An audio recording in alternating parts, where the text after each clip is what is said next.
ভুলে যাওয়াই হলো সুস্থ মস্তিষ্কের লক্ষণ। ভুলে যাওয়াই হলো সুস্থ মস্তিষ্কের লক্ষণ। এই কথাটি কেন বলছি এবং তুমি কোন কোন বিষয়গুলো ভুলে যাবা?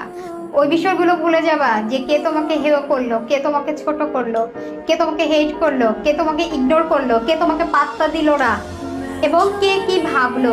এই চিন্তা ভাবনাগুলো তোমাকে ভুলতে হবে। যদি তুমি এগুলো চিন্তা করে তোমার ব্রেইনের একটা অংশ ভর্তি করে রাখো, তাহলে তুমি তোমার নিজে নিয়ে কখন ভাববা? তাই এই ভাবনাগুলো তোমাকে ফেলে দিতে হবে। এই ভাবনাগুলো থেকে তোমাকে দূরে থাকতে হবে এবং তোমার ব্রেইনটাকে ফ্রি করতে হবে। আর সেই ব্রেনের ফ্রি স্পেসে তোমার নিজেকে নিয়ে ভাবতে হবে যে তোমার নিজের জন্য কোনটা সঠিক, নিজের জন্য কোনটা মঙ্গল, সে চিন্তা করতে হবে। অন্যের কথায় কান দিয়ে বা অন্যকে নিয়ে যদি তোমার ব্রেনকে বেশি ভাবাও, তাহলে তুমি তোমার নিজেকে নিয়ে বেশি ভাবতে পারবে না। তাই তোমার নিজেকে ভাবতে হবে, নিজেকে নিয়ে ব্যস্ত থাকতে হবে। এই কারণে তোমাকে